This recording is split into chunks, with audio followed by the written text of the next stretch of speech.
3. जाति के प्रभावी उन्मूलन के लिए उसका विश्लेषण और निर्जातीयकरण। लंबे समय तक मैं यही मानता रहा कि हम हिंदू समाज को उसकी विकृतियों से मुक्त करा सकते हैं और डिप्रेस्ड क्लासेस को बराबरी की शर्तों पर उसमें समाहित कर सकते हैं। महार चवदार तालाब सत्याग्रह और नासिक मंदिर प्रवेश सत्याग्रह, ये दोनों आंदोलन इसी उद्देश्य से प्रेरित थे। इसी को मद्देनजर रखते हुए हमने मनुस्मृति दहन किया और सामूहिक जनेऊधारण अनुष्ठानों का आयोजन किया था। खैर, अनुभव की बदौलत अब मेरे पास कहीं बेहतर समझ है। आज मुझे इस बात का मुकम्मल तौर पर यकीन हो चुका है कि हिंदुओं के बीच रहते हुए डिप्रेस्ड क्लासेस को बराबरी का दर्जा मिल ही नहीं सकता, क्योंकि हिंदू धर्म खड़ा ही असमानता की बुनियाद पर है। अब हमें हिंदू समाज का हिस्सा बने रहने की कोई चाह नहीं है। दी बॉम्बे सेंटिनल, 28 अप्रैल 1942 में उद्धृत अंबेडकर का भाषण, source material on Baba Saheb Ambedkar and the movement of untouchables, खंड 1, बंबई, महाराष्ट्र सरकार, 1982, पृष्ठ 250।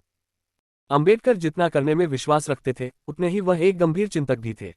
जाति व्यवस्था के खिलाफ अपना संघर्ष शुरू करने से पहले उन्होंने हिंदू समाज का अच्छी तरह विश्लेषण कर लिया था। उनके बौद्धिक प्रशिक्षण ने स्वाभाविक रूप से उन्हें इस तरह की भूमिका के लिए अच्छी तरह तैयार कर दिया था। उनके भीतर ज्ञान की एक घनी चाह प्रतिबिंबित होती थी जो ताउम्र उनके साथ रही। वे जहां भी जाते सैकड़ों किताबें लेकर लौटते। इन्हीं किताबों से लिए गए असंख्य उद्धरण उनके लेखन में लगातार दिखाई पड़ते हैं। वह एक लब्धप्रतिष्ठ लेखक थे और प्रायः हमेशा ही एक साथ कई पांडुलिपियों पर काम कर रहे होते थे। इसके अलावा उन्होंने पत्र पत्रिकाओं में जो सैकड़ों लेख लिखे, उनकी तो गिनती ही क्या। गोविंद सदाशिव घुर्ये को जाति व्यवस्था की जड़ों पर शोध करने वाला पहला भारतीय मानवशास्त्री माना जाता है। उनकी caste and race in India नामक पुस्तक 1932 में प्रकाशित हुई थी। मगर गौर करने की बात है कि अंबेडकर ने घुर्ये से भी एक दशक पहले जाति व्यवस्था की जड़ों पर शोध शुरू कर दिया था। इसके बावजूद, जैसा कि समाजशास्त्र के क्षेत्र में अंबेडकर को उनका उचित स्थान दिलाने के लिए अपना प्रयास शुरू करने से पहले ओलिविये हेरेनिश्मिट ने रेखांकित किया है, भारतीय समाजशास्त्र के क्षेत्र में उनके योगदान को बहुत सालों तक नजरअंदाज किया जाता रहा। भारतीय मानवशास्त्र के संस्थापक मसलन एन श्रीनिवास व लुई ड्यूमा एवं उनके ज्यादातर उत्तराधिकारी भी अंबेडकर को नजरअंदाज करते रहे हैं। हालांकि सच्चाई यह है कि अंबेडकर के काम में इन लोगों के बहुत सारे तर्कों का पूर्वाभास मिल जाता है। ये बात इस वजह से और भी ज्यादा हैरतअंगेज लगने लगती है कि 1980 और 90 के दशक के प्रारंभिक वर्षों में अंबेडकर की जन्मशती के मौके पर उनकी संकलित रचनाओं के प्रकाशन के जरिए पहली बार सामने आई कुछ चुनिंदा कृतियों के अलावा उनकी ज्यादातर कृतियां उनके जीवनकाल में ही प्रकाशित और पुनः प्रकाशित हो चुकी थी। उनकी रचनाओं के प्रकाशन का सिलसिला उनके पहले लेख costs in India and there mechanism, genesis and development, 1917 से शुरू होकर मरणोपरांत प्रकाशित हुई उनकी अंतिम रचना दी बुद्धा एंड हिज धम्मा, 1957 तक फैला है। इन दोनों छोरों के बीच उनकी संभवत सबसे विख्यात कृति एनाइलेशन ऑफ कास्ट, 1936 भी सामने आती है, जिसे बहुत विरले ही कहीं उद्धृत किया जाता है।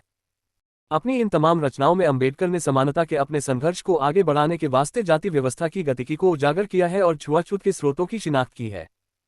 समाजशास्त्री अंबेडकर। जाति के समाजशास्त्री के रूप में अंबेडकर का करियर 25 साल की उम्र में तब शुरू हुआ जब उन्होंने कोलंबिया में गोल्डन वाइज की एक सेमिनार में हिस्सा लिया था।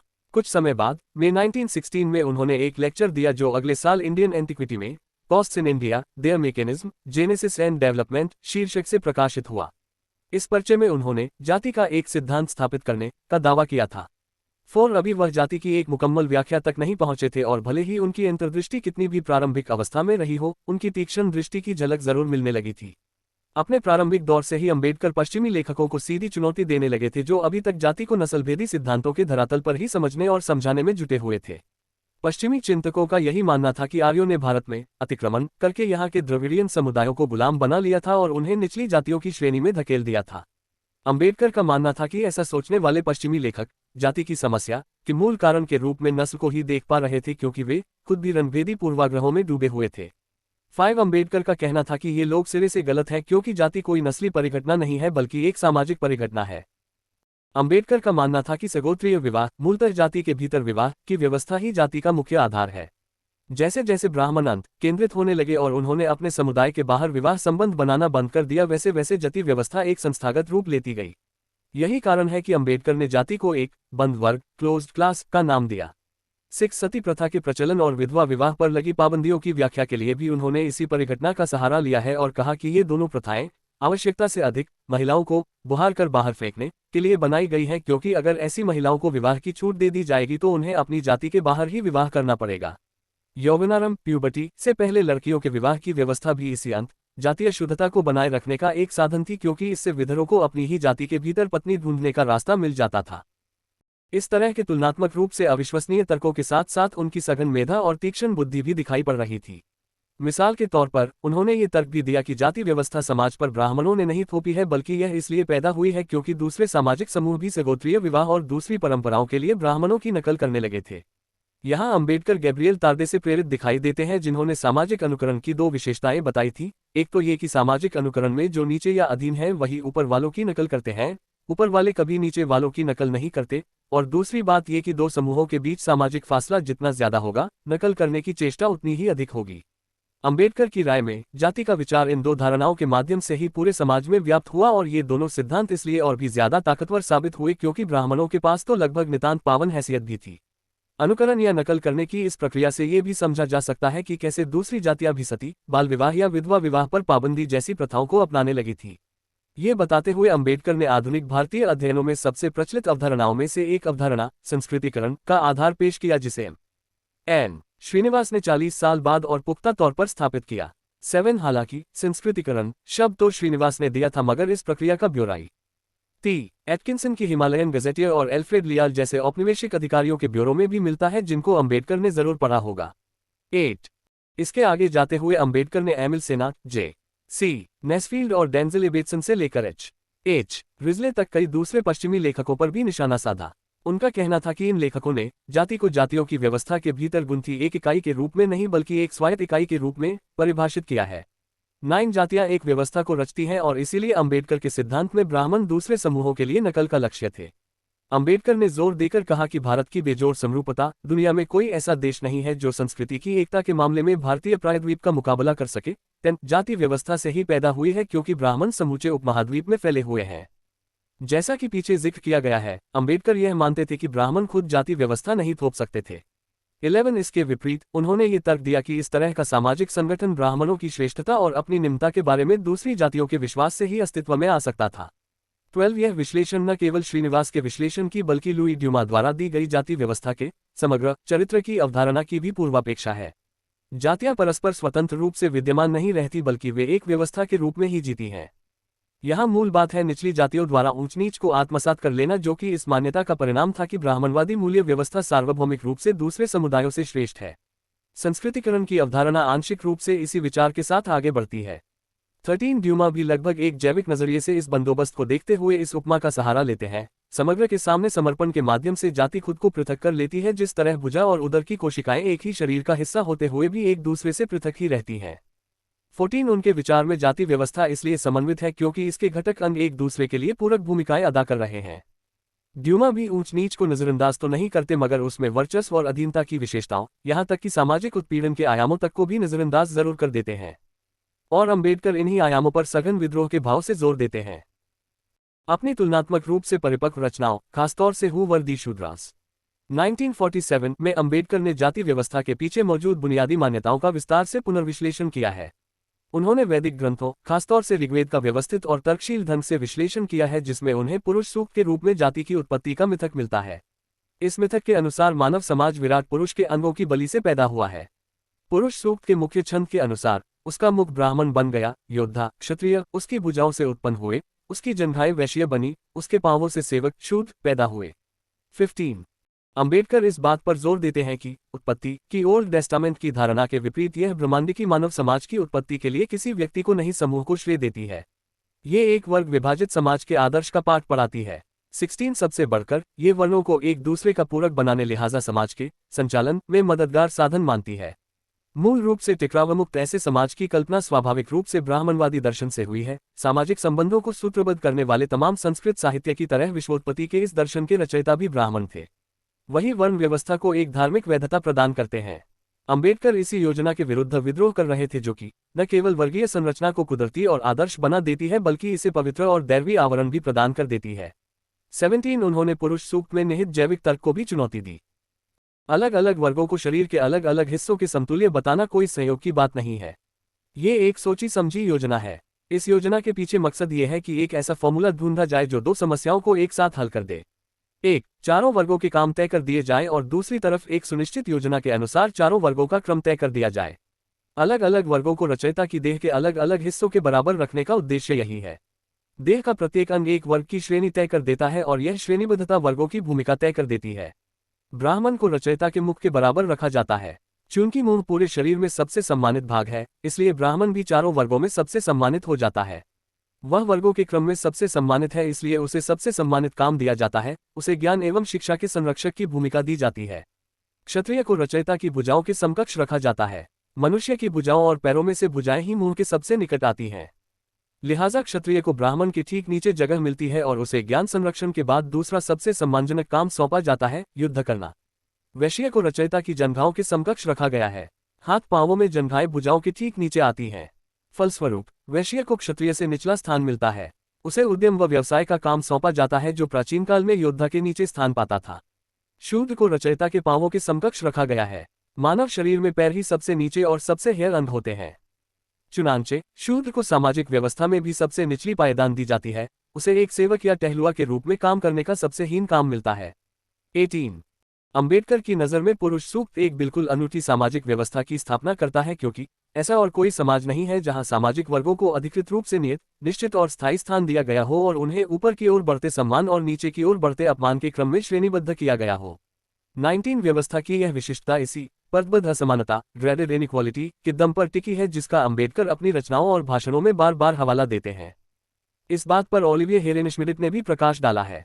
अंबेडकर अपनी आखिरी किताब में बताते हैं कि ऊपर की ओर बढ़ती घृणा और नीचे की ओर बढ़ते अपमान की ऐसी व्यवस्था टकराव का एक स्थायी स्रोत हो सकती है। 20 इस किताब में उन्होंने सम्मान अपमान के स्थान पर घृणा अपमान शब्दों का प्रयोग किया है, जो उनकी सोच में एक बदलाव को दर्शाता है। वह इस व्यवस्था के एक अनिवार्य तत्व, जो ऊपर है, उनके प्रति सम्मान को कम महत्व देते हुए अपने दिल में पैदा होने वाली ज्यादा स्फूर्त भावना, उत्पीड़ित के प्रति घृणा को जगह देते हैं। परतबद्ध असमानता की धारणा अंबेडकर की मुख्य समाजशास्त्रीय खोजों में से एक रही है। 211997-2002 में के आर नारायणन भारतीय गणराज्य के राष्ट्रपति रहे। वह दलित जाति से थे और कांग्रेस पार्टी के सदस्य थे। उन्होंने अंबेडकर को निश्चय ही पढ़ा होगा। उन्होंने जाति व्यवस्था के प्रसंग में अंबेडकर की संभवत इसी उपमा का जिक्र करते हुए लगातार बढ़ते सम्मान की व्यवस्था और अपमान की परतबद्ध व्यवस्था कहा था। 22 अंबेडकर का मानना था कि इस व्यवस्था में सामाजिक परिवर्तन से बचने के लिए जबरदस्त लचीलापन है। अगर निचली जातियां अपने उत्पीड़ित को उखाड़ फेंकने की स्थिति में नहीं है, तो इसका कारण केवल यह नहीं है कि उन्होंने इस सोपानक्रम को आत्मसात और स्वीकार कर लिया है, बल्कि परतबद्ध असमानता की विशिष्टताएं भी इसका एक मुख्य कारण है। परतबद्ध असमानता जाति व्यवस्था का केंद्रीय तत्व। अंबेडकर सामाजिक समानता के एक प्रखर हिमायती और कार्यकर्ता थे। उन्होंने इसकी दार्शनिक जड़ों का अध्ययन पश्चिम में अपने प्रवास के दौरान किया था, जहां उन्हें इसके लाभ व्यवहार के धरातल पर दिखाई पड़ रहे थे। उनकी नज़र में रिपब्लिक और फ्रांसीसी क्रांति के सारे मूल्य इसी से पैदा होते थे। भाईचारा और मुक्ति असल में व्युत्पन्न डेरिवेटिव धारणाएं हैं। इनके मूल में तो समानता और मानव व्यक्तित्व के प्रति सम्मान की धारणाएं ही हैं। भाईचारा और मुक्ति की कल्पना इन्हीं दो मौलिक धारणाओं से खुराक लेती है। अगर हम और नीचे जाएं तो पता चलता है कि सबसे मौलिक धारणा समानता ही है। मनुष्य मात्र के प्रति सम्मान उसी का प्रतिबिंब है। जहां समानता का निषेध होता है, वहां बाकी सारी चीजों का भी निषेध स्वाभाविक है। 23 वह फ्रांसीसी या अमेरिकी समतावाद के साथ एक उत्कट व्यक्तिवाद को भी स्वाभाविक रूप से साथ लेकर चलते थे। व्यक्तिवाद के प्रति यह आस्था उनकी निजी सरगर्मियों में भी देखा जा सकती है, मगर उनकी यह आस्था जाति व्यवस्था, जो कि किसी भी व्यक्ति को व्यक्तिगत पहचान नहीं देती और केवल उसके जन्म के समूह पर ध्यान देती है, की आलोचना में भी परिलक्षित होती है। मगर अंबेडकर व्यक्तिवादी समाजों की तथाकथित समग्र समाजों और समानता की असमानता के साथ विषमता सिद्ध करने पर ही संतुष्ट नहीं होते। वह आगे जाकर परंपरागत असमानता और परतबद्ध असमानता में भी फर्क करते हैं। उनके मुताबिक परतबद्ध असमानता परंपरागत असमानता से कम 2 गुना खतरनाक होती है। 24 असमानता की सामान्य धारणा में हम एक ऐसी सामाजिक स्थिति की कल्पना करते हैं जहां प्रभुत्वशाली समूह एक दूसरे से टकराते हैं। जैसे औद्योगिक समाजों में मजदूर वर्ग पूंजीपति वर्ग के विरुद्ध संघर्ष छेड़ सकता है। पुराने निजाम ऑनशे रेजिम, फ्रांस की क्रांतिपूर्व व्यवस्था में थर्ड एस्टेट के लोग कुलीन वर्ग और राजा के खिलाफ खड़े हो सकते थे। मगर बकौल अंबेडकर, एक जातिग्रस्त समाज जिस प्रकार की असमानता से जूझता है, वह बिल्कुल अलग तरह की असमानता होती है, क्योंकि उसका तर्क अधीनस्थ समूहों को भी विभाजित कर देता है और इस तरह उन्हें एकजुट होकर उत्पीड़ित को उखाड़ फेंकने से रोक देता है। परतबद्ध असमानता की व्यवस्था में पीड़ित पक्ष किसी समान स्तर पर नहीं होते। ऐसा केवल तभी हो सकता है जब व्यवस्था सिर्फ ऊंचे और नीचे लोगों से मिलकर बनी हो। परतबद्ध असमानता की व्यवस्था में ऐसा नहीं होगा। यहाँ कुछ सर्वोच्च होते हैं, ब्राह्मण। इन सर्वोच्च के नीचे उच्च होते हैं, क्षत्रिय। उच्च से नीचे कम उच्च होते हैं, वैश्य। कम उच्च के नीचे निम्न होते हैं, शूद्र। और निम्न के नीचे निम्नतम होते हैं, अछूत। जो सर्वोच्च है उसके विरुद्ध सबकी शिकायतें हैं। उसको सभी ध्वस्त करना चाहते हैं, मगर वे कभी आपस में एकजुट नहीं होते। जो उच्च है वह उच्चतर से छुटकारा पाना चाहता है, मगर कम उच्च निम्न और निम्नतम के साथ हाथ नहीं मिलाना चाहता, क्योंकि उसे भय है कि कहीं वे भी उसके स्तर पर आकर उसके समान न हो जाएं। जो कम उच्च है वह उच्चतर और सर्वोच्च को उखाड़ फेंकना चाहता है, मगर निम्न और निम्नतम के साथ हाथ नहीं मिलाना चाहता है, क्योंकि उसे भय है कि कहीं वे भी उसकी हैसियत में आकर उसके बराबर न हो जाएं। जो निम्न है वह सर्वोच्च, उच्चतर और उच्च को गिरा देना चाहता है, मगर वह इस डर से निम्नतम के साथ हाथ नहीं मिलाना चाहता कि कहीं वह भी ऊपर आकर उसके समकक्ष न हो जाए। परतबद्ध असमानता की इस व्यवस्था में कोई भी वर्ग पूरी तरह अधिकाररहित वर्ग नहीं होता, सिवाय उस वर्ग के जो कि सबसे निचली पायदान पर स्थित है। बाकी सारे वर्गों के अधिकार परतबद्ध श्रेणीबद्ध हैं। यहाँ तक कि जो निम्न है वह भी निम्नतम के मुकाबले एक संपन्न वर्ग है। चूंकि हर वर्ग के पास कुछ सापेक्ष अधिकार है, इसलिए हर वर्ग उस व्यवस्था को बनाए रखना चाहता है। 25 यहाँ अंबेडकर जाति व्यवस्था की सबसे शक्तिशाली यांत्रिकी को बेपर्द करते हैं, मगर वह अपनी व्याख्या को उसकी तार्किक परिणति तक अभी भी नहीं ले जाते। अभी वह केवल वर्णों पर ही ध्यान दे रहे हैं, मानो समाज उन्हीं से बना हो। मगर यदि ऐसा होता तो शूद्र सबसे ऊंची जातियों को कब के हाशिए पर धकेल चुके होते, क्योंकि जैसा कि ब्रिटिश जनगणना के आंकड़ों से पता चलता है, उस समय भी हिंदू आबादी में आधे से ज्यादा तो शूद्र ही थे। दरअसल यहाँ वह जिस यांत्रिकी का ब्यौरा दे रहे हैं वह जातियों के स्तर पर भी पुनरुत्पादित होती है। हर वर्ण भी असंख्य जातियों में बढ़ जाता है और उनके बीच भी ऊंच नीच का क्रम हैसियत के स्तरों पर ही आश्रित रहता है। नतीजा, एक सख्त शाकाहारी ब्राह्मण जाति अंडा या मछली खाने वाले ब्राह्मणों के मुकाबले श्रेष्ठ होने का दावा कर सकती है। विभेदीकरण की ये प्रक्रिया जातियों के भीतर भी बखूबी दिखाई पड़ जाती है। उदाहरण के लिए, बाल काटने वालों की जाति में एक तबका ऐसा है जिसकी स्त्रियों ने दूसरों के घरों में दाई का काम करना छोड़ दिया है। ये काम गंदा माना जाता है, इसलिए ये समूह खुद को अपनी ही जाति के उन परिवारों से उच्चतर मानता है जिसकी स्त्रियां अभी भी दूसरों के घरों में बच्चे पैदा करवाती हैं। इस प्रकार विधर्मीपन की कसौटी के आधार पर ये दोनों उपजातियां एंडोगेमस उपजाति बनती जा रही हैं। 26 हेरेनश्मिडिट के अनुसार यहाँ भारतीय समाज छोटे छोटे भेदों के जुनून 27 में डूबा हुआ है। सामाजिक श्रेणीक्रम के निचले स्तरों पर यह आग्रह और भी तीखा हो जाता है, जहाँ प्रत्येक व्यक्ति को इस बात की और भी गहरी चाह रहती है कि कोई उससे भी कम हैसियत वाला हो, कोई उससे नीचे भी हो। अंबेडकर इस यथार्थ को चिन्हित करने वाले और अस्पृश्यों के बीच ऐसे भेदों की निंदा करने वाले पहले व्यक्ति थे। अंबेडकर की राय में अस्पृश्य एक विभाजित समूह है जो उसी जाति व्यवस्था से संक्रमित है जिसमें वे भी उतनी ही आस्था रखते हैं जितनी सवर्ण हिंदू रखते हैं। अस्पृश्यों के बीच मौजूद जाति व्यवस्था ने परस्पर प्रतिद्वंद्विता और ईर्ष्या को जन्म दिया है और इसने साझा कार्रवाइयों को असंभव बना दिया है। 28 द 23 अक्टूबर 1928 को साइमन कमीशन के सामने अपना पक्ष रखते हुए उन्होंने काफी कड़वाहट के साथ कहा था कि सवर्ण हिंदुओं ने अपना जहर शीश समाज में भी फैला दिया है। 29 वह इस बात से खासतौर से व्यथित थे कि महाराष्ट्र में महार और मांग समुदायों के लोग आपस में विवाह तक नहीं करते। इसके अलावा वे खुद को गैर महार दलितों के प्रतिनिधि के रूप में भी स्थापित नहीं कर पाए। मांग और चंबरह उनकी पार्टी में ज्यादा संख्या में शामिल नहीं हुए। इससे भी जाति व्यवस्था के बारे में अंबेडकर की धारणा और पुष्ट हुई, यथा इसमें स्वसंरक्षण की यांत्रिकी समाहित और स्थापित है। सारथ, अंबेडकर ने जाति का एक ऐसा सिद्धांत प्रस्तुत किया जिसमें मौजूदा मानवशास्त्र एंथ्रोपोलॉजी के बहुत सारे पहलुओं का पूर्वानुमान मिलता है। उनके अनुसार जातियां सिर्फ एक व्यवस्था के रूप में विद्यमान रह पाती हैं। ब्राह्मणों के मूल्य ही निर्णायक रूप से ये तय करते हैं कि निचली जातियों के लिए क्या सही है, और इस पूर्णतावाद का सबसे व्यापक साक्ष्य संस्कृतिकरण की प्रक्रिया में मिलता है। अंतिम मगर बेहद महत्वपूर्ण बात यह कि जाति का सोपानक्रम परतबद्ध असमानता के एक बहुत स्पष्ट तर्क को इंगित करता है जो पक्षपात के सबसे अधिक पीड़ित लोगों को कुलीन समूहों के विरुद्ध सामाजिक गठजोड़ बनाने से रोक देता है। हेरेनश्मिडिट के मुताबिक यही मुख्य कारण था कि ये समाज न केवल क्रांतियों बल्कि सामान्य सुधारों की ओर कदम बढ़ने में भी अक्षम सिद्ध हुआ है। 30 फिर भी जाति के उद्गम और यांत्रिकी के अपने विश्लेषण के माध्यम से अंबेडकर ने निचली जातियों में एक विशिष्ट और सम्मानजनक पहचान का बोध भरते हुए इसी क्रांति का मार्ग प्रशस्त करने का प्रयास किया। निम्न जातियों के स्वर्ण युग का आविष्कार, मूल निवासी होने का गौरव। जाति व्यवस्था की यांत्रिकी का इतनी बारीकी से विश्लेषण करना अंबेडकर के लिए सिर्फ एक बौद्धिक जिज्ञासा का प्रश्न नहीं था। दरअसल करोड़ों शूद्रों और अस्पृश्यों के उत्पीड़न का खात्मा करने के लिए पहले वे इस यांत्रिकी को अच्छी तरह समझना चाहते थे। उनका यह विश्लेषण तो उस जवाबी वैचारिक हमले की सिर्फ पहली अवस्था था जिसमें उन्होंने अस्पृश्यों में एक वैभवशाली अतीत और एक सम्मानजनक पहचान का भाव भरने का प्रयास किया ताकि वे स्वाभिमान से जीना सीख सके और अपने आंतरिक विभेदों को खत्म कर सकें। शूद्र, क्षत्रियों के वंशज या संस्कृतिकरण की गहरी जड़ें। अंबेडकर ने पहले शूद्रों की वंशावली स्थापित करने का प्रयास किया। इस चेष्टा के सबसे प्रख्यात नतीजे 1947 में हु वर्दी शूद्रास नामक रचना में प्रकाशित हुए। सबसे पहले उन्होंने अपने चिरपरिचित अंदाज में आर्य अतिक्रमण के पश्चिमी सिद्धांतों 31 पर हमला किया।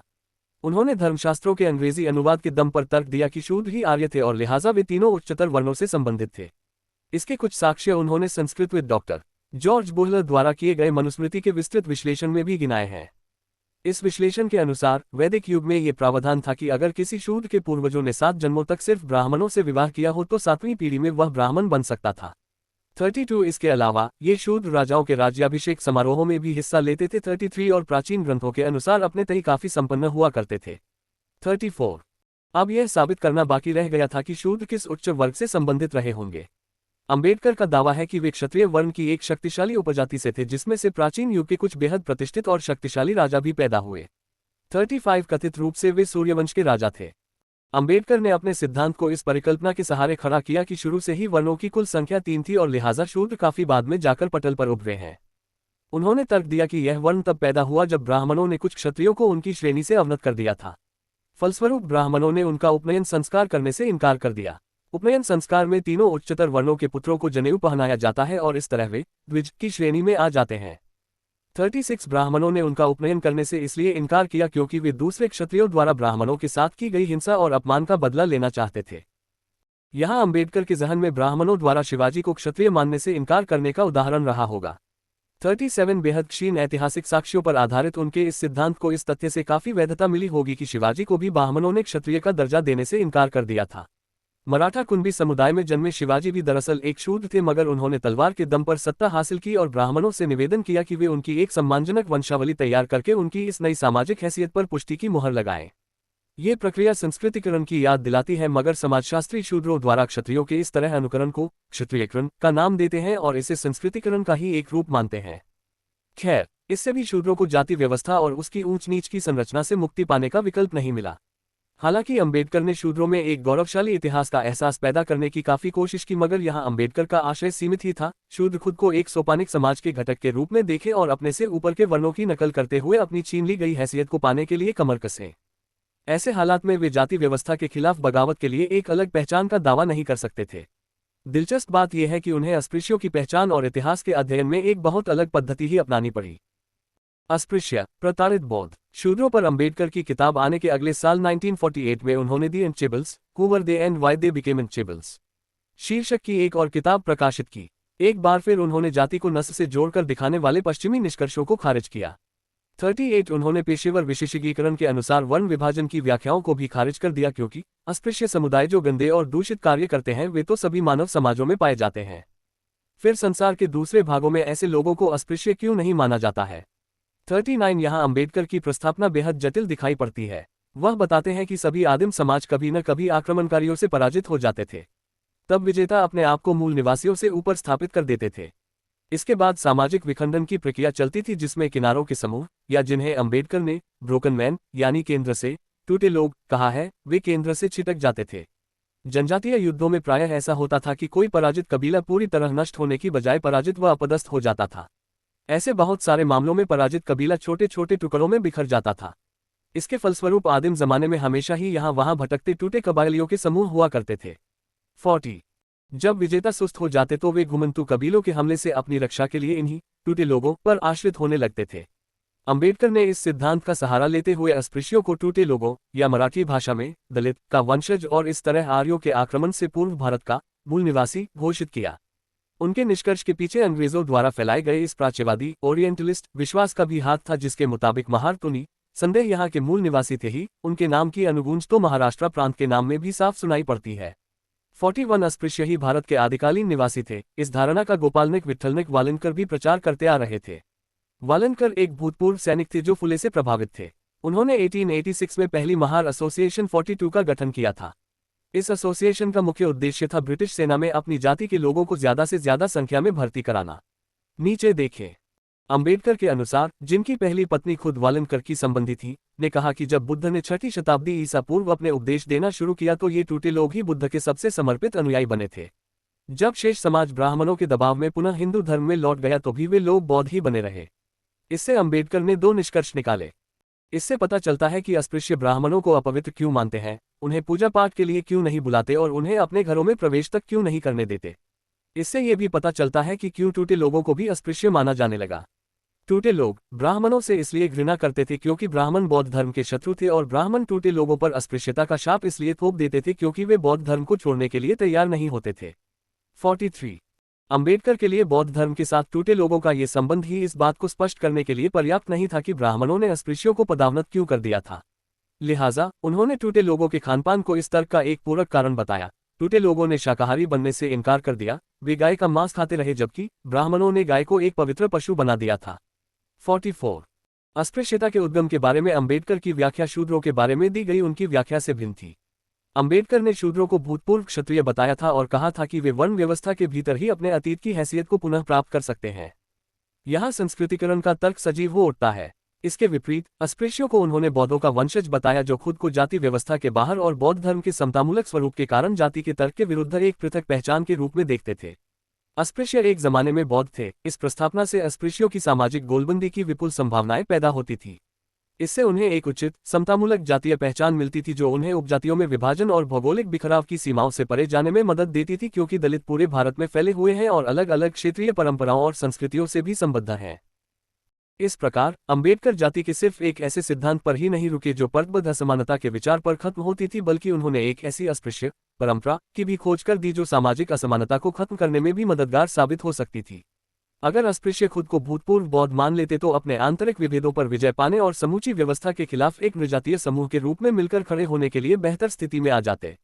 गेल ऑमवेट ने सही ही कहा है कि इस मामले में अंबेडकर का मत फुले और पेरियार के मत से मेल खाता है। उनका चिंतन गैर उत्तर भारतीय और निम्नजातीय परिप्रेक्ष्य पर आधारित वैकल्पिक सामुदायिक पहचान रचने की चेष्टा का द्योतक है, एक ऐसी पहचान जो न केवल प्रभुत्वशाली हिंदू जातीय समाज की उत्पीड़ितता के विरुद्ध है, बल्कि प्राचीन और एक प्रमुख भारतीय परंपरा होने का दावा भी करती है।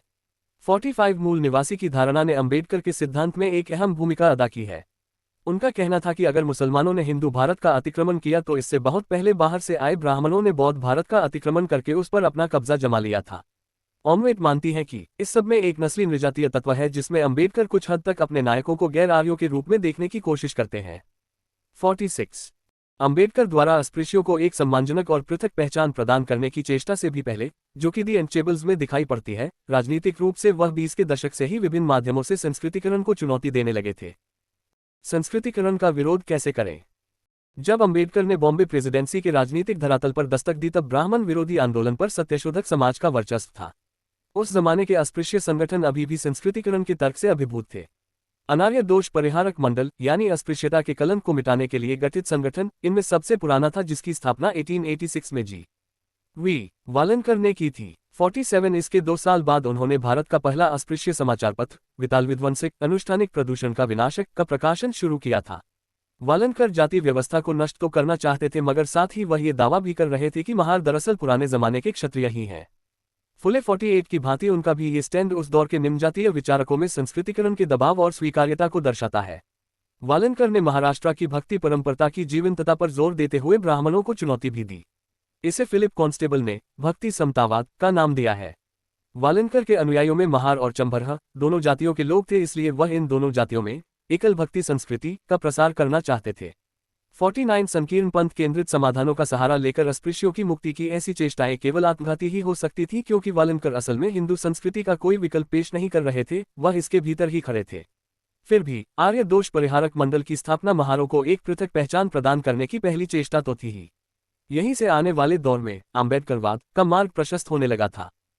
बहरहाल संस्कृतिकरण के ज्यादा शक्तिशाली भाव से ओतप्रोत महार सभा जैसे अस्पृश्य संगठनों के मुकाबले में वालनकर के आंदोलन की अपील सीमित ही रही।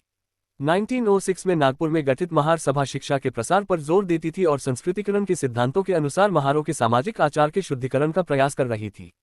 50 किशन फागजी बंसोड़े 1879-1946 एक और प्रमुख महार नेता थे जिन्होंने यही पद्धति अपनाई, मगर उन्होंने केवल अपनी जाति पर ही ध्यान नहीं दिया। वह भक्ति संप्रदाय के मूल्यों से प्रेरित थे, जो कि कवि चोखामेला में उनकी गहरी रुचि से जाहिर होता है। 51 और हिंदू धर्म के मूल्यों के प्रति आस्था रखते थे। यहाँ तक कि 1910 में बंसोड़े ने प्रार्थना समाज का भी अनुसरण किया। उन्होंने महारों से आह्वान किया कि वे मांस और शराब का सेवन बंद कर दें, खुद को शिक्षित करें ताकि और ज्यादा सरकारी नौकरियां हासिल कर सकें। 52 अमरावती के एक अन्य महार गणेश एक्काजी गवई 1888-1974 उनके मुख्य सहयोगी थे, जो प्रार्थना समाज के भी सदस्य थे। 53 यही गवई आने वाले समय में इस इलाके में अंबेडकर के मुख्य प्रतिद्वंद्वी साबित हुए। बंसोड़े और गवई ने 1903 में अस्पृश्यता के विरुद्ध एक सभा बुलाई, जिसमें महारों, मानवों और चंबरों को ईसाई धर्मांतरण का विरोध करने के लिए प्रोत्साहित किया गया।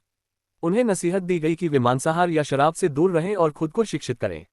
1919 में उनके आंदोलन अंत्यज समाज, अंत में जन्मों का समाज, अस्पृश्य ने भी इसी तर्ज पर हिदायत दी थी कि हमें गोश्त नहीं खाना चाहिए, शराब नहीं पीनी चाहिए और न ही गायों को कसाईयों के हाथ बेचना चाहिए। हमें दूसरे धर्मों की किताब नहीं पढ़नी चाहिए। हमें एक हिंदू शिक्षक नियुक्त करके अपने बच्चों को शिक्षा प्रदान करनी चाहिए। हमें सूअर नहीं पालने चाहिए। सवर्ण हिंदू इसी के कारण हमें अस्पृश्य मानते हैं। हमारी स्त्रियों को तमाशों, सार्वजनिक उत्सव जिनमें सामान्य सामाजिक बंधनों से मुक्त स्वच्छंद नाच गाना या मूर्छा है में नहीं जाना चाहिए। हमें धार्मिक पर्वों में भाग लेना चाहिए।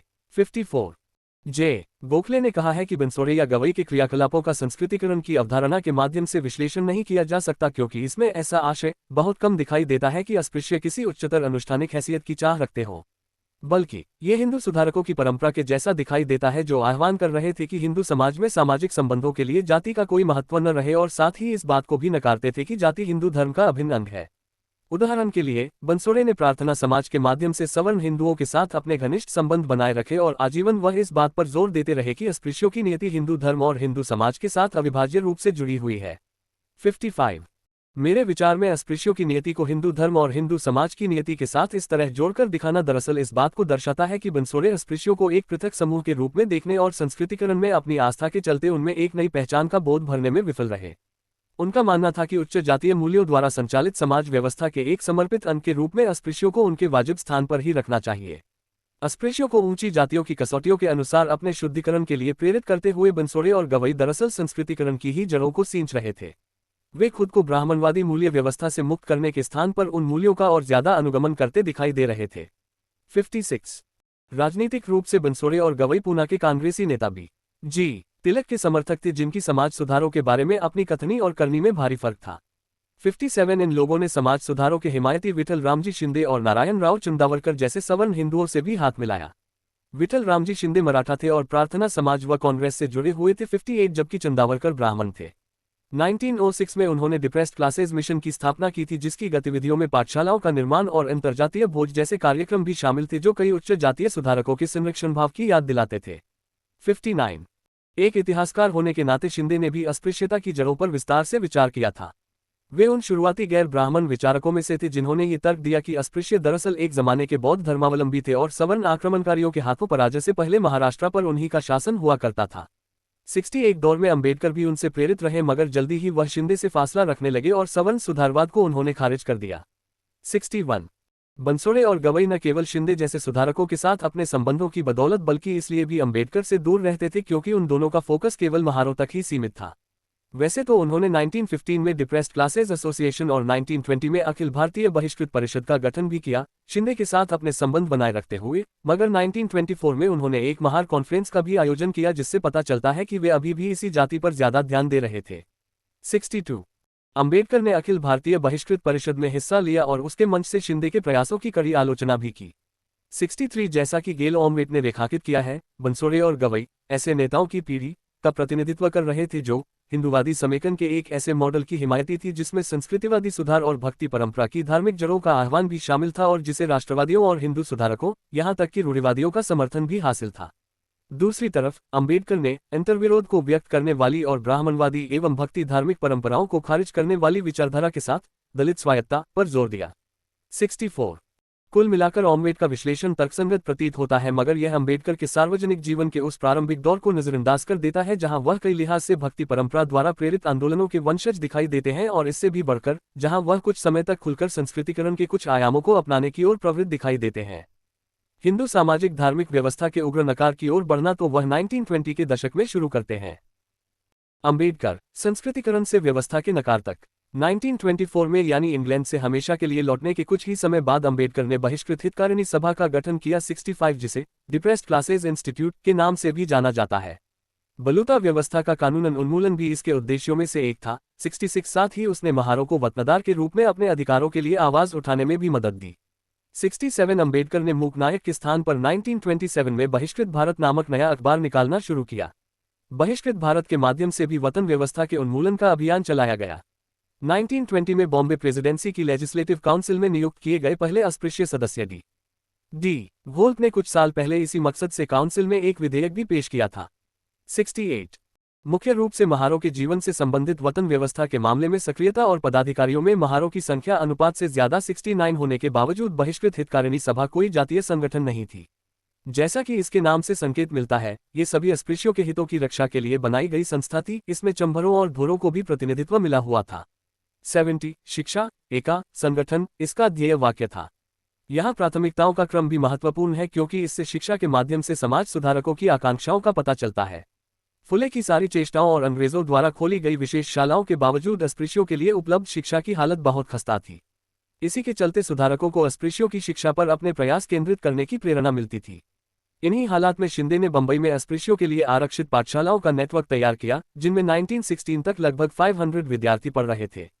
71 अपनी बिरादरी के लोगों में शिक्षा के अभाव से अंबेडकर भी चिंतित थे, लिहाजा बहिष्कृत हितकारिणी सभा के संविधान में शिक्षा को समाज सुधारों से भी ऊपर जगह दी गई थी। ये बात सभा के उद्देश्यों की औपचारिक सूची में भी देखी जा सकती है। 1. छात्रावासों की स्थापना या अन्य अनिवार्य अथवा वांछनीय दिखाई पड़ने वाले साधनों की मदद से डिप्रेस्ड क्लासेस के बीच शिक्षा के प्रसार को बढ़ावा देना। 2. पुस्तकालयों, सामाजिक केंद्रों और कक्षाओं अथवा अध्ययन चक्रों की स्थापना के माध्यम से डिप्रेस्ड क्लासेस के बीच संस्कृति के प्रसार को प्रोत्साहन देना। 3. औद्योगिक एवं कृषि शालाओं की स्थापना करके डिप्रेस्ड क्लासेस की आर्थिक स्थितियों में सुधार लाना। 4. डिप्रेस्ड क्लासेस की समस्याओं को प्रतिनिधित्व देना। 72. बेहतर शिक्षा की चाह के साथ साथ उस समय अंबेडकर की सोच में संस्कृतिकरण के मूल्यों की जड़ें भी बहुत गहरी थी। इसके अलावा एसोसिएशन ने जिन सांस्कृतिक मूल्यों को प्रोत्साहन दिया वे दरअसल सवर्णों के ही मूल्य थे। महार हॉकी क्लब, जिसकी डिप्रेस्ड क्लासेस इंस्टीट्यूट द्वारा स्थापना की गई थी, के रूप में हमें इन हालात का एक बड़ा सकते में डाल देने का उदाहरण दिखाई देता है, क्योंकि ये क्लब अस्पृश्यों को जुआखोरी, शराबखोरी और दूसरी विकृतियों व मनोरंजन के अस्वास्थ्यकर तरीकों से दूर रखने के उद्देश्य से शुरू किया गया था। 73 ऐसा लगता था मानो अस्पृश्यों के लिए समानता का मार्ग तभी खुल सकता है जब पहले उन्हें संयम के ब्राह्मणवादी गुणों का पाठ अच्छी तरह पढ़ा दिया जाए। डिप्रेस्ड क्लासेस इंस्टीट्यूट के संविधान में यह मत भी व्यक्त किया गया था कि उच्च वर्गों के सहयोग और सहानुभूति के बिना डिप्रेस्ड क्लासेस के लिए अपनी मुक्ति का मार्ग ढूंढना संभव नहीं होगा। 74 लिहाजा संगठन ने अस्पृश्यों को हिंदू जगत में समेकित करने के लिए 2 मुख्य मांगों पर जोर दिया। उन्हें मंदिरों में प्रवेश और कुओं के प्रयोग की अनुमति दी जाए, जिनसे उन्हें अभी तक दूर रखा गया था। 75 दूसरा मुद्दा 1927 के महार सम्मेलन के केंद्र में था, जो 4 अगस्त 1923 को बंबई की लेजिस्लेटिव काउंसिल में एस के बोले द्वारा प्रस्तुत किए गए प्रस्ताव के पारित होने के बाद आयोजित किया गया था। 76 समाज सुधारक से राजनेता बने एस के बोले द्वारा पेश किए गए प्रस्ताव में ये प्रावधान किया गया था कि अस्पृश्यों को कुओं, धर्मशालाओं, स्कूलों, न्यायालयों, शासकीय कार्यालयों एवं सरकारी दवाखानों में जाने और उनका प्रयोग करने का अधिकार दिया जाए। 77 इस प्रस्ताव के पारित होने के बावजूद व्यवहार के धरातल पर अस्पृश्यों को कोई लाभ नहीं मिला। लिहाजा 3 साल बाद अगस्त 1926 में बोले ने एक नया प्रस्ताव पेश किया और सरकार से मांग की कि उन नगरपालिकाओं व स्थानीय निकायों को मिलने वाली सब्सिडी रोक दी जाए जो उन प्रावधानों को लागू करने को तैयार नहीं है। इस प्रस्ताव के भय से बहुत सारी नगरपालिकाएं तो रास्ते पर आ गई, मगर सवर्णों के विरोध की वजह से उनके आदेशों का पालन विरले ही हो पाता था। कोलाबा जिले में स्थित महार कस्बा इसका एक अच्छा उदाहरण था, जहां अस्पृश्यों को कुछ खास कुओं के इस्तेमाल की बिल्कुल छूट नहीं थी। मार्च 1927 में यही अंबेडकर ने एक सम्मेलन का आयोजन किया। इस सम्मेलन में कई गैर दलित नेताओं का भी समर्थन शामिल था। इन नेताओं में कायस्थ जाति से एस टिप्पणीज और मराठा नेता के एम जेड़े भी शामिल थे। जेड़े उस समय पूना में गैर ब्राह्मण आंदोलन के शिखर पर थे। हाल ही में अंबेडकर उनकी ओर से एक मुकदमा भी लड़ चुके थे। महार सम्मेलन में अंबेडकर ने जो भाषण दिया वह संस्कृतिकरण के सिद्धांतों के अनुरूप था। कोई स्थायी तरक्की तब तक संभव नहीं है जब तक हम खुद शुद्धिकरण की त्रिस्तरीय प्रक्रिया से नहीं गुजरेंगे। हमें अपने आचरण का सामान्य स्वर सुधारना होगा, अपने उच्चारण को साधना होगा और अपने विचारों को पुनर्जीवित करना होगा। लिहाजा इस अवसर पर मैं आपसे ये शपथ लेने की अपील करता हूं कि आइंदा आप मरे हुए जानवरों का मांस नहीं खाएंगे। 78 इसके कुछ ही समय बाद अंबेडकर ने जुलूस का नेतृत्व किया। मंच से शुरू होकर ये जुलूस चवदार तालाब तक गया। कहने को तो अस्पृश्यों को इस तालाब के इस्तेमाल की छूट मिली हुई थी, मगर असल में उन्हें इस तालाब से पानी लेने नहीं दिया जाता था। प्रतीकात्मक मगर गंभीरतापूर्वक अंबेडकर ने बैठकर तालाब का पानी पिया। ये डैंडी मार्च के बाद गांधी द्वारा नमक तैयार करने से मिलती जुलती क्रिया थी। 79 यह उल्लंघन स्थानीय सवर्ण हिंदुओं के लिए एक उकसावा था। उन्होंने सभा स्थल की तरफ लौटते प्रदर्शनकारियों पर हमला कर दिया। अगले कई दिनों और हफ्तों के दौरान महार के सवर्णों ने अस्पृश्यों का खुलेआम बहिष्कार किया। कई जगह उनको नौकरी से हटा दिया गया या बटाई पर दी गई उनकी जमीनें वापस छीन ली गईं। सबसे बढ़कर 4 अगस्त 1927 को महार नगरपालिका ने 1924 में लिए गए अपने उस फैसले को रद्द कर दिया जिसमें अस्पृश्यों को चवदार तालाब के इस्तेमाल की इजाजत दी गई थी। तब अंबेडकर ने दूसरी सभा आयोजित की जहां एक नए विमर्श का सूत्रपात होता दिखाई दिया। ये दूसरा महार सम्मेलन दिसंबर 1927 में बुलाया गया। यहाँ अंबेडकर ने जो भाषण दिया उसमें उन्होंने जाति व्यवस्था के समूल नाश का आह्वान किया। उन्होंने फ्रांसीसी क्रांति के मूल्यों का हवाला दिया और महार सम्मेलन की तुलना वर्साय में आयोजित एस्टेट्स जनरल से भी की, जहां पहली बार थर्ड एस्टेट के लोगों ने एक सामूहिक और औपचारिक पद्धति से अपने विद्रोह का ऐलान किया था। सबसे पहले मैं हमारा विरोध कर रहे लोगों को बता देना चाहता हूं कि इस चवदार तालाब का पानी न पीने से हम मर जाने वाले नहीं हैं। औरों की तरह हम भी मनुष्य हैं, हम तो बस यह साबित करने के लिए तालाब तक जाना चाहते हैं। ये सम्मेलन इस भूमि पर समानता के युग का सूत्रपात करने के लिए बुलाया गया है। अस्पृश्यता के उन्मूलन और अंतर्जातीय भोज से ही हमारी सारी समस्याएं खत्म नहीं होंगी। न्यायालय, सेना, पुलिस और वाणिज्य जैसे तमाम सरकारी महकमों को हमारे लिए खोला जाना चाहिए। हमें हिंदू समाज को जातिवाद के उन्मूलन और समानता के दो सिद्धांतों पर फिर से खड़ा करना होगा। 80 इस भाषण के बाद मानवाधिकारों के पक्ष में दिए गए वक्तव्य और मनुष्यों की अविभाज्य समानता के प्रस्ताव पर लोगों ने हाथ उठाकर अपना समर्थन दिया। इसके बाद दो और प्रस्ताव पेश किए गए। पहले प्रस्ताव में हिंदू समाज के भीतर मौजूद आंतरिक विभाजनों को खत्म करने का आह्वान किया गया ताकि अंततः इसमें सिर्फ एक श्रेणी के लोग रह जाएं। दूसरे प्रस्ताव में यह अपील की गई कि सभी को पुजारी का व्यवसाय अपनाने का अधिकार दिया जाए। कई वक्ताओं ने मनु के कानूनों यानी मनुस्मृति की निंदा भी की। मंच के सामने ही एक चबूतरे पर मनुस्मृति की एक प्रति भी रखी गई थी जिसे बाद में एक दलित सन्यासी ने जलाया था। अगले दिन अंबेडकर ने चवदार तालाब तक निर्बाध पहुंच का अधिकार हासिल करने के लिए एक सत्याग्रह 81 शुरू किया जिसमें लगभग 4000 लोगों ने हिस्सा लिया। जिला मजिस्ट्रेट ने सत्याग्रहियों से आह्वान किया कि वे शांति बनाए रखें क्योंकि सवर्ण हिंदू इस मामले पर यह दावा करते हुए अदालत में वाद दायर कर चुके हैं कि यह निजी संपत्ति का मामला है, लिहाजा इस मामले में अदालत के फैसले का इंतजार करना बेहतर होगा। मजिस्ट्रेट के इस आग्रह पर अंबेडकर ने सत्याग्रह स्थगित कर दिया और तालाब के चारों तरफ एक जुलूस निकाला। उनके तरीकों में ये लचीलापन बार बार दिखाई दिया।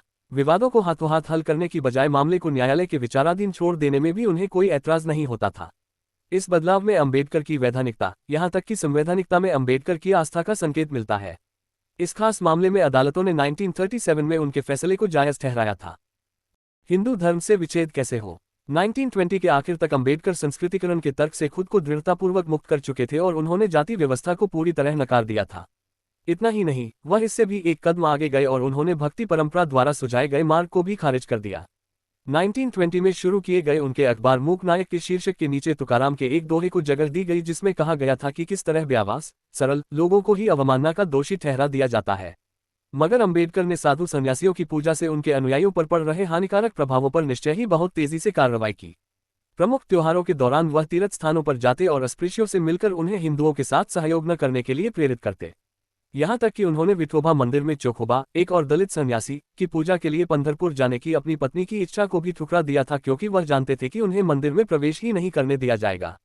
उन्होंने अपनी पत्नी से कहा, एक सज्जीवन, निस्वार्थ सेवा और उत्पीड़ितों के हित में निष्कपट बलिदान के रास्ते पर चलकर हमें एक और पंढरपुर रचना होगा। 82 धीरे धीरे अंबेडकर ऐसे अस्पृश्यों पर और तेज हमले करने लगे जो अभी भी तीर्थ यात्राओं पर जाते थे। खांडोबा के बड़े त्योहार के दौरान उन्होंने ऐलान किया, हमारी कितनी पीढ़ियों ने भगवान की ड्योढ़ी पर माथा रगड़ रगड़ कर खुद को खत्म कर लिया है। कभी भगवान को तुम पर दया आई? उसने तुम्हारे लिए कौन सा बड़ा काम कर किया? पीढ़ी दर पीढ़ी तुम गांव का कचरा साफ करते रहे और भगवान तुम्हें खाने के लिए मरे हुए जानवर देता रहा। फिर भी भगवान ने तुम पर कोई दया नहीं दिखाई। तुम असल में किसी भगवान की पूजा नहीं करते, तुम अपनी अज्ञानता की उपासना कर रहे हो। 83 इस प्रकार अंबेडकर ने तमाम तरह के धार्मिक व्यवहारों को खारिज करके हिंदू धर्म के साथ अपने विच्छेद को एक पूर्णता दे दी थी। जनवरी 1928 में उन्हें नासिक के निकट त्रियंबक में डिप्रेस्ड क्लासेस की मीटिंग की अध्यक्षता के लिए आमंत्रित किया गया था जहां 15वीं शताब्दी के महान दलित संत चोखामेला के मंदिर के निर्माण पर चर्चा होने वाली थी। अंबेडकर ने इस प्रस्ताव का उग्र विरोध किया। उनका कहना था कि साधु संत और उनकी आधुनिक विरासत एक ब्राह्मण और एक शूद्र के बीच केवल आध्यात्मिक आचरण के स्तर पर ही समानता को बढ़ावा दे सकती है, यह विरासत एक ब्राह्मण और एक शूद्र को एक दूसरे के बराबर नहीं ला सकती। सिंगल कोट ... जाति के उन्मूलन की दृष्टि से देखें तो संतों के संघर्ष से समाज पर कोई प्रभाव नहीं पड़ा है। मनुष्य का मूल्य स्वयं सिद्ध है, स्वतः स्पष्ट है, यह मूल्य उसे भक्ति के मार्ग पर चलकर नहीं मिलता। संतों ने इस बिंदु को सिद्ध करने के लिए संघर्ष नहीं किया। इसकी बजाय उनके संघर्ष से डिप्रेस्ड क्लासेस पर बहुत अहितकारी प्रभाव पड़ा है। इससे ब्राह्मणों को ये कहकर डिप्रेस्ड क्लासेस को चुप कराने का एक बहाना मिल गया है कि उन्हें तभी सम्मान मिलेगा कि जब वे भी चोखामेला जैसा ऊंचा स्थान प्राप्त कर लेंगे। 84 इस प्रकार अंबेडकर ने धार्मिक लोगों द्वारा समानता के आंदोलन को भटकाने के लिए अपनाए जा रहे हथकंडों को तार तार करके रख दिया। उन्होंने ऐसी समानता को स्वीकार नहीं किया जो केवल आध्यात्मिक धरातल तक ही सीमित हो। इसकी बजाय उन्होंने सामाजिक समानता पर जोर दिया। मंदिरों में प्रवेश के सवाल पर भी वह यही तर्क लेकर चलते थे। मूक नायक के पहले संपादकीय में अंबेडकर दो संभावनाओं के बीच झूल रहे हैं। वह इस दुविधा से जूझ रहे हैं कि एक अस्पृश्य के पास खुद अपने मंदिर होने चाहिए या उसे हिंदुओं के मंदिर में प्रवेश के लिए दबाव बनाना चाहिए। 85-20 के दशक के मध्य तक वह अभी भी अस्पृश्यों के लिए मंदिरों के द्वार खोलने पर जोर दे रहे थे। 1924 के वायकम आंदोलन में उनकी रुचि का कारण भी यही था। त्रावणकोर राज्य, मौजूदा केरल राज्य, में स्थित वायकम शहर के ब्राह्मणों ने मंदिर में प्रवेश और उसके सामने से गुजरने वाली सड़क से डिप्रेस्ड क्लासेस के लोगों के गुजरने पर पाबंदी लगाई हुई थी। इसी के विरुद्ध स्थानीय लोगों द्वारा एक सत्याग्रह आंदोलन शुरू किया गया था। ये टकराव उस समय सुर्खियों में आ गया जब गांधी ने वायकम का दौरा करने के बाद सत्याग्रहियों का पक्ष लिया था। 1925 में जब टकराव चल रहा था उसी समय अंबेडकर ने ऐलान किया कि आज देश भर में हमारे लिए वायकम में चल रहा सत्याग्रह ही सबसे महत्वपूर्ण घटना है। 86 आंदोलन के फलस्वरूप आखिरकार अस्पृश्यों के लिए सड़क खोल दी गई, मगर मंदिर में प्रवेश का सवाल 1936 तक हल नहीं हुआ। फिर भी 1936 में भी अस्पृश्यों को इस मंदिर में प्रवेश का अधिकार मिलना देश के शेष भागों के मुकाबले काफी बड़ी घटना थी। इस बीच महारों ने एक मंदिर में प्रवेश का अपना पहला आंदोलन शुरू किया। G.A. गवई के नेतृत्व में यह आंदोलन 1927 में अमरावती में शुरू किया गया। अंबेडकर ने इस आंदोलन को समर्थन तो दिया, मगर अपने भाई के देहांत के कारण खुद इसमें शामिल नहीं हो पाए। यह आंदोलन जल्दी ही मंद पड़ गया। 1929 में पुणे के पार्वती मंदिर में प्रवेश के सवाल पर हुआ सत्याग्रह एक बिल्कुल अलग स्तर का आंदोलन था। शिवराम जनबा कांबले ने इस कार्रवाई का नेतृत्व किया, जिसमें ब्राह्मण सुधारकों ने भी हिस्सा लिया। यहां अंबेडकर की भूमिका अमरावती से भी ज्यादा सीमित रही। इस आंदोलन की गति भी जल्दी ही क्षीण पड़ गई और अस्पृश्यों को इस मंदिर में प्रवेश का अधिकार 1947 तक नहीं मिला। इस दिशा में सबसे उल्लेखनीय प्रयास आखिरकार 1930 में नासिक में ही किया गया। 87 शुरू से ही अंबेडकर इस आंदोलन में गहरे तौर पर सक्रिय थे, मगर वह इसे अपने आप में कोई लक्ष्य नहीं बल्कि समाज परिवर्तन के एक साधन के रूप में देखते थे। इस अवसर पर दिए गए उनके पहले भाषण से इस बात की पुष्टि होती है। तुम्हारी समस्याएं केवल मंदिर में प्रवेश से हल होने वाली नहीं हैं। राजनीति, अर्थशास्त्र, शिक्षा, धर्म, ये सभी इस समस्या के हिस्से हैं। आज का सत्याग्रह हिंदू मस्तिष्क के लिए एक चुनौती है। हिंदू हमें मनुष्य मानने को तैयार है या नहीं, ये हमें आज पता चल जाएगा। हम जानते हैं कि मंदिर का भगवान पत्थर का है, उसके दर्शन और पूजा से हमारी समस्याएं हल नहीं होंगी। फिर भी हम आगे जरूर बढ़ेंगे और हिंदुओं के दिमागों को बदलने की कोशिश करेंगे। 88 आंदोलनकारियों और सवर्णों के बीच हिंसा की छिटपुट वारदातें हुई। थोड़े दिनों बाद सवर्णों ने कुछ महारों को मंदिर पर होने वाले वार्षिक उत्सव के दौरान रथ खींचने से रोक दिया। ये हाल ही में हुए एक समझौते का उल्लंघन था। इस घटना से अंबेडकर की प्रतिबद्धता को बल मिला, मगर अंततः उन्होंने 1934 में इस आंदोलन से खुद को दूर कर लिया। उन्हें डर था कि कहीं उनके समर्थक इस तरह के साधारण महत्व वाले धार्मिक मुद्दे को जरूरत से ज्यादा महत्व न देने लग जाएं। मैंने मंदिर प्रवेश आंदोलन यह सोचकर शुरू नहीं किया था कि मैं डिप्रेस्ड क्लासेस को उन मूर्तियों का उपासक बनाना चाहता हूं जिनकी उपासना से उन्हें वंचित रखा गया है। मैं ये मानता हूं कि मंदिर में प्रवेश से डिप्रेस्ड क्लासेस के लोग हिंदू समाज के समान और अभिन्न सदस्य बन जाएंगे। जहां तक इस पहलू का सवाल है तो मैं डिप्रेस्ड क्लासेस को यही सलाह दूंगा कि वे हिंदू समाज का अभिन्न अंग बनने पर सहमति देने से पहले हिंदू समाज और हिंदू धर्मशास्त्र के आमूल पुनर्गठन पर जोर दें। मैंने मंदिर प्रवेश सत्याग्रह केवल इसलिए शुरू किया क्योंकि मुझे ऐसा लगता था कि ये डिप्रेस्ड क्लास में ऊर्जा भरने और उन्हें अपने हालात के प्रति सचेत बनाने का यही सबसे अच्छा तरीका है। मेरा मानना है कि मैंने ये लक्ष्य हासिल कर लिया है, लिहाजा मंदिर प्रवेश के सवाल का अब मेरे लिए कोई उपयोग नहीं है। मैं चाहता हूं कि डिप्रेस्ड क्लास अपनी ऊर्जा और संसाधन राजनीति और शिक्षा पर केंद्रित करे और मैं आशा करता हूं कि वे इन दोनों का महत्व समझेंगे। 89 भले ही यह अस्पृश्यों को गोलबंद करने का एक उचित साधन रहा हो, मगर अंबेडकर के लिए मंदिरों में प्रवेश का दावा असल में यह मान करने का एक तरीका भर था कि उन्हें भी उस हिंदू धर्म में जगह दी जाए जिसकी जाति व्यवस्था ने उन्हें अधीनस्थ हैसियत में कैद किया हुआ है। अंततः अंबेडकर ने मंदिर में प्रवेश के मुद्दे सहित इस सामाजिक व्यवस्था को पूरी तरह खारिज कर दिया। निस्संदेह अंबेडकर ये देखकर भी हताश हुए थे कि असेंबलियों में बैठे सवर्ण प्रतिनिधि मंदिरों में अस्पृश्यों के प्रवेश को कानूनी मान्यता देने वाले कानून पारित करने के लिए तैयार नहीं थे। गौरतलब है कि 1934 में दिल्ली स्थित सेंट्रल असेंबली के ज्यादातर सदस्यों ने रंगा अय्यर द्वारा पेश किए गए मंदिर प्रवेश विधेयक को नामंजूर कर दिया था। एक समाजशास्त्री के तौर पर अंबेडकर ने जाति व्यवस्था का गहन विश्लेषण किया ताकि वह उसके खिलाफ ज्यादा अच्छी तरह संघर्ष कर सके। 20 के दशक के आखिर तक वह संस्कृतिकरण के उस तर्क को खारिज करने की अवस्था में पहुंच गए थे जो अस्पृश्यों द्वारा खुद को मुक्त कराने के लिए की जा रही सारी चेष्टाओं पर हावी था। इतना ही नहीं, वह पश्चिमी मूल्यों के पक्ष में हिंदू धर्म को भी खारिज करते जा रहे थे। खासतौर से वह समतामूलक व्यक्तिवाद के हिमायती थे। वह मुक्ति की नई रणनीतियों की तलाश में थे। इस लिहाज से डिप्रेस्ड क्लासेस इंस्टीट्यूट का उदय बहुत गौर करने लायक घटना है। 20 के दशक के आखिर में इसके घोषणापत्र में राजनीतिक अधिकारों की मांग भी की जा रही थी। इसकी संचालन परिषद, जिसकी अध्यक्षता अभी भी अंबेडकर के पास थी, में अब एक भी सवर्ण सदस्य नहीं था, जबकि शुरुआत में उसमें कई सवर्ण सदस्य थे। 90s के दशक से अंबेडकर का करियर मुक्ति की 2 रणनीतियों को लेकर आगे बढ़ता दिखाई देता है। पहली रणनीति भारत के शासक संस्थानों में अस्पृश्यों के लिए निश्चित प्रतिनिधित्व हासिल करने के लिए राजनीतिक दलों के गठन पर केंद्रित थी। दूसरी रणनीति हिंदू धर्म को छोड़कर किसी और धर्म में चले जाने पर केंद्रित थी। 50 के दशक के मध्य तक अंबेडकर संदर्भ के अनुसार इस या उस समाधान को अपनाते रहे। ये एक ऐसी पद्धति थी जिसमें लड़ने का अभूतपूर्व साहस भी था और व्यवहारिकता की एक अच्छी खासी खुराक भी शामिल थी।